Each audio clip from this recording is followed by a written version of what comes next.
అమల్లో ఉన్నాయో మామూలుగా ఎన్నికల కోడ్ ప్రకారం ఈసీ నామ్స్ ప్రకారం కూడా కంటిన్యూషన్ ఉన్న సంక్షేమ పథకాలు కానివ్వండి, ఏవన్నా ఎలక్షన్స్ కోడ్ వచ్చినా కూడా ఆపవలసిన అవసరం లేదు. జనరల్లీ ఇది నామ్ అందరికీ కూడా తెలుసు. ఎలక్షన్ కోడ్ వచ్చినప్పుడు కూడా అవి కంటిన్యూషన్లోనే ఉండొచ్చు.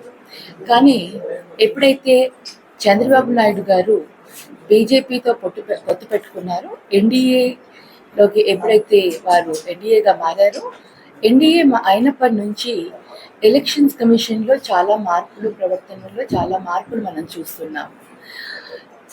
ఈ నామ్స్కి మనము ఇదిగా ఉన్నా కూడా మనకు ఎలక్షన్ కమిషన్ నుంచి మనకు ఈ సంక్షేమ పథకాలన్నీ ఆపేయాలని వచ్చింది.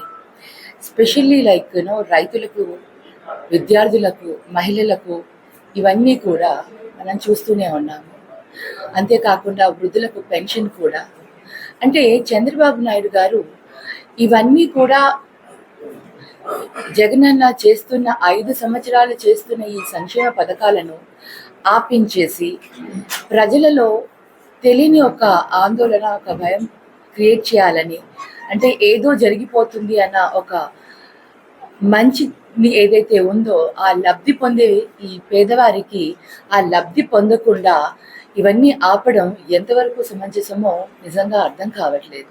అంటే రాజకీయాలు అనేవి గౌరవంగా చేయాలి, కానీ అవి మనం పేద ప్రజలపైన, మన రాజకీయం పేద ప్రజలపైన చేయకూడదు. కానీ చంద్రబాబు నాయుడు గారు ఈరోజు ఈసీని అడ్డం పెట్టుకొని, ఎన్డీఏలో భాగంగా ఉన్నారనేసి ఈసీని అడ్డం పెట్టుకొని ఈ రైతులకు సబ్సిడీ కానివ్వండి, ఫీజు రియంబర్స్మెంట్ కానివ్వండి, చేయూత కానివ్వండి, మరి ఈ విధంగా మహిళలకు ఏదైతే చేయూత, ఆసరా ఇవన్నీ కూడా ఎవరికి అందకుండా ఈ విధంగా వీటిని ఆపడం అనేది, అంటే అది నిజంగా చాలా బాధాకరం. కేవలం చంద్రబాబు నాయుడు గారు ఆయన బీజేపీతో పొత్తు పెట్టుకున్నారు కాబట్టి ఇవన్నీ కూడా చేయగలుగుతున్నారు. ఇది ప్రజలందరూ గమనించాలి. ఈ విధంగా ప్రజలకు ద్రోహం చేస్తూ, ప్రజలకు అన్యాయం చేస్తూ, వారికి వచ్చే సంక్షేమ పథకాలని ఆపడం వల్ల ప్రజలకు ఎంత నష్టం అవుతుందో, ప్రజలు ఎంత ఇబ్బందులు పడుతున్నారో ఆలోచించకుండా ఆయన చేసే ఈ పద్ధతి మంచిది కాదు. ప్రజలందరూ కూడా చాలా ఆగ్రహంగా ఉంటారు. వాళ్ళందరూ కూడా తెలుసుకుంటున్నారు అసలు ఇవన్నీ కూడా ఎవరు చేయిస్తున్నారు, ఎందుకు చేస్తున్నారు, ఎలా చేస్తున్నారు అనేది కూడా ప్రతి ఒక్కరికి తెలుసు. ఈ విషయాన్ని మేము తీవ్రంగా ఖండిస్తున్నాము.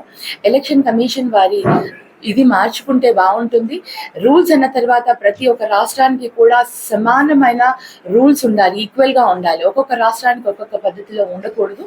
ఇవాళ మనకు తెలంగాణలో ఇస్తున్న సబ్సిడీస్ని చూస్తేనే మనకు అర్థమైపోతుంది కేవలం ఇది రాజకీయ లబ్ధి కోసం మన దగ్గర ఆపించారు అనేది మనకు తెలుస్తుంది. సో ఇది మేము తీవ్రంగా ఖండిస్తున్నాము. ప్రజలందరూ కూడా ఒక్కసారి వాళ్ళందరూ కూడా నిజానిజాలు తెలుసుకోవాలి. ఇంకా ఏమి కాకముందే ఇలా చేస్తున్నారంటే ఇంకా రేపొద్దున ఏం చేస్తారో దేవుడికి తెలియాలి. నిజంగా ప్రజలను కూడా, అంటే రాజకీయం అనేది రాజకీయాల లెవెల్లో, ఆ లెవెల్లో వాళ్ళు చేయాలి, కానీ పేద ప్రజల్ని మధ్యలో పెట్టుకొని వాళ్ళని హింసించి వాళ్ళని బాధ పెట్టే విధంగా రాజకీయాలు చేస్తే ఎవరు కూడా హర్షించరు. ఈరోజు ఈ విధంగా ఉంది. So thank you. మీరందరూ వచ్చి ఈ విషయాలన్నీ కూడా ప్రజల దృష్టికి కూడా తీసుకొని వెళ్ళాలి. ప్రజలు తెలుసుకోవాలి, ప్రజలు కూడా నిజానిజాలు తెలుసుకోవాలని వాళ్ళ ప్రెస్ మీట్ పెట్టడం జరిగింది. ఆల్రెడీ సెంట్రల్ గవర్నమెంట్ తీసుకొచ్చిన యాక్ట్ రాష్ట్రానికి అనుకూలంగా ఉంటేనే దీన్ని ఇంప్లిమెంట్ చేయొచ్చు. ఇది అసెంబ్లీలో ఈ బిల్లుని తీసుకొని వచ్చినప్పుడు చంద్రబాబు నాయుడు గారు, పయ్యావుల కేశవ్ గారు మాట్లాడారు టీడీపీ నుంచి. ఆ మాటలు మీరు ఒకసారి వింటే తెలుస్తుంది. ఈ యాక్ట్ చాలా అవసరం. ఇది చాలా ఇప్పుడు రావాల్సిన ఆ యాక్ట్ కేంద్ర ప్రభుత్వం సరైన సమయంలో తీసుకొని వచ్చింది. మేము ఈ యాక్ట్ని అభినందిస్తున్నాం, మేము దీన్ని సపోర్ట్ చేస్తున్నాము. దీనివల్ల భూములు అనేవి చాలా సేఫ్గా ఉంటాయి. ఈ ల్యాండ్స్ ఇలాంటి ల్యాండ్ టైటిలింగ్ యాక్ట్ రావడం వల్ల ఎటువంటి ప్రాబ్లం ఉండదు, ల్యాండ్ అనేది సేఫ్గా ఉంటుంది అని చెప్పిన వ్యక్తులు ఈరోజు అది ఏదో అయిపోతుంది అనేసి దానిని ప్రజలని భయభ్రాంతులు చేసే విషయంగా ప్రజలని ఎలా అంటే వాళ్ళ ల్యాండ్స్ ఏదో గవర్నమెంట్ లాగేసుకుంటుంది, గవర్నమెంట్ ల్యాండ్లన్నీ వాళ్ళ వైపు తీసేసుకుంటారు అని దాంట్లో ఎక్కడైనా ఏదైనా ఒక అర్థం ఉండాలి. ఇది అంతా కూడా ప్రజలకు సేఫ్టీ కోసం చేసే పనులే, కానీ అది కూడా ఒక ఏదైనా దాంట్లో విముఖత లేకపోతే అది state government will take a call. దాన్ని కూడా చెప్పారు, మా అధినేత కూడా అంటున్నారు.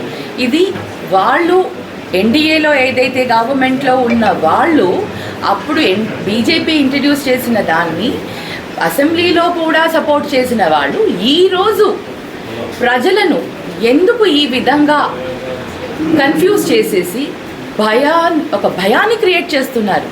ల్యాండ్స్ లాగేసుకుంటారు, మీకు ల్యాండ్స్ ఉండవు, గవర్నమెంట్ తీసేసుకుంటుంది. ఇది నిజమా? అసలు ఇది నిజమైన అదేనా? ఆ విధంగా అసలు ఒక ఎక్స్పీరియన్స్డ్ పర్సన్ 40 సంవత్సరాల ఇండస్ట్రీ నాది, నేను 40 సంవత్సరాల అనుభవం ఉన్న పర్సన్ని అని చెప్పుకునే అతను ఇలా అబద్ధపు మాటలతో ప్రజలని ఈ విధంగా మోసపూరితమైన మాటలతో భయభ్రాంతులకి క్రియేట్ చేయడం అనేది నిజంగా బాధాకరము. కేవలం ఒక రాజకీయ లబ్ధి కోసం ప్రజలలో ఇలాంటి